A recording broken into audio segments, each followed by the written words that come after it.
आदमी इंसान काहे नहीं परेशान बा, ये लोगों को सभी को पता होना चाहिए।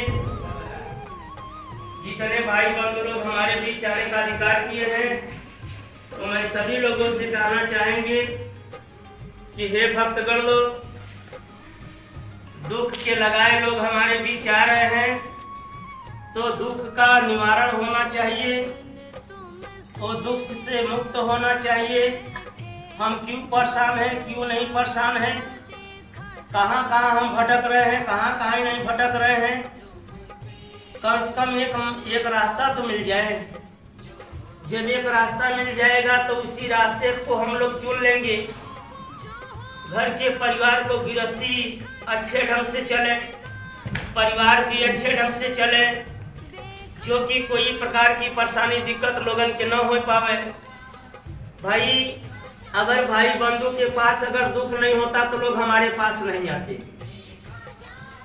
दुखे लगाए लोग आने का अधिकार करते हैं। यह मंदिर में सब न आ पाई।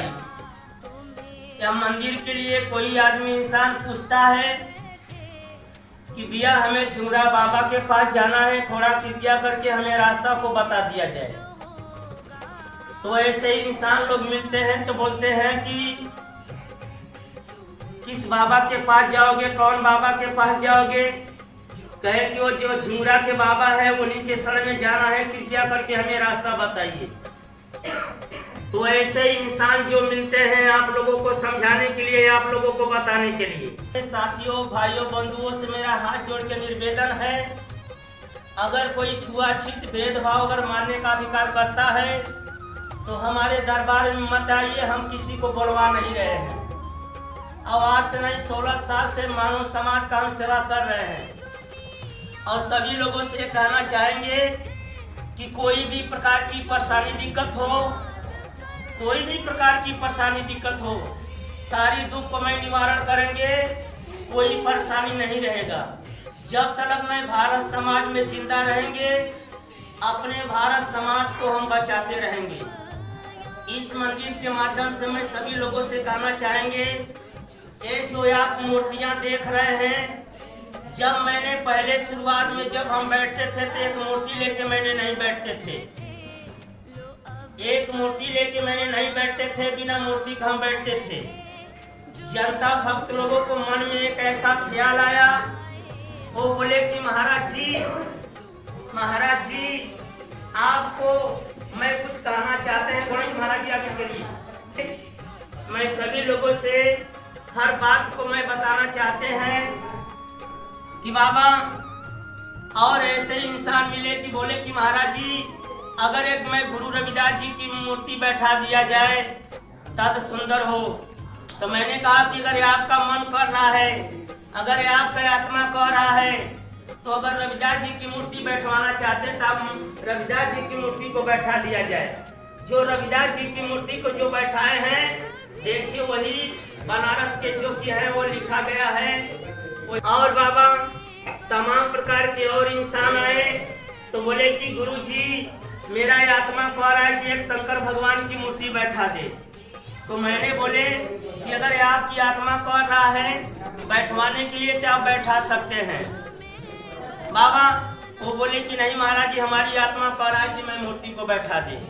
तो बाबा भक्तों ने इस मूर्तियों को बैठाए, इसीलिए कि मैं सभी लोगों से कहना चाहेंगे कि बाबा जो जितनी मूर्तियां यहाँ बैठा है, मूर्तियां के प्रति अंदर झगड़ा लड़ाई करने का अधिकार न करे। बाबा देश समाज का दुख हम हर रहे हैं। नहीं, समाज के जितने भाई बंधु लोग पढ़े लिखे बुद्धिजीवी हैं, सभी के घर में भगवान का फोटो होगा। बोलो होगा कि नहीं होगा? भगवान का फोटो सभी के घर में न होगा तो उसी भगवान से न मुक्ति मांगना चाहिए कि प्रभु मेरे को परेशानी है, मेरे को दिक्कत है, भगवान हमें मुक्ति दे दो। तो मूर्ति तुम लोगों को मुक्ति देना न चाहिए। इसीलिए कि बाबा दुख जो हम हर रहे हैं तो हम हर रहे हैं,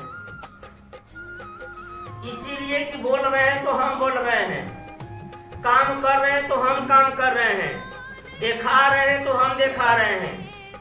इसीलिए हमारे कबीरदास, तुलसीदास, गुरु रविदास महाराज जी बोले थे कि पहले आत्मा पहले आत्मा तब पीछे परमात्मा। ये परमात्मा बैठे हैं। ये परमात्मा के रूप धारण के दौरान के द्वारा जो अच्छा कर्म किया है उन्हीं को लोग चरण को चूम रहे हैं। भक्त लोग इसको ध्यान देना, जो अच्छा कर्म कर रहे हैं वही चरण को चूम रहे हैं। इसीलिए कि अच्छा कर्म किए हैं तब चरण को चूम रहे हैं। मैं भी भगवान से प्रार्थना करता हूँ कि प्रभु मेरा भी अच्छा कर्म निकले, जो कि संसार दुनिया जाने कि हाँ बाबा प्रेमनाथ कौन है। इसीलिए कि आप लोग पढ़े लिखे बुद्धिजीवित हो गए, हम एक अक्षर नहीं पढ़े हैं, कोई पतियाएगा इसमें से? कोई नहीं पतियाएगा। हम एक अक्षर नहीं पढ़े हैं। बाकी मैं सभी लोगों से कहना चाहेंगे कि बाबा जितनी हमारी पढ़ाई थी, पढ़ाई हो चुका है। अब मैं आप लोगों को अपने देश समाज को सेवा करने के लिए मेरा बाकी है, जो कि मैं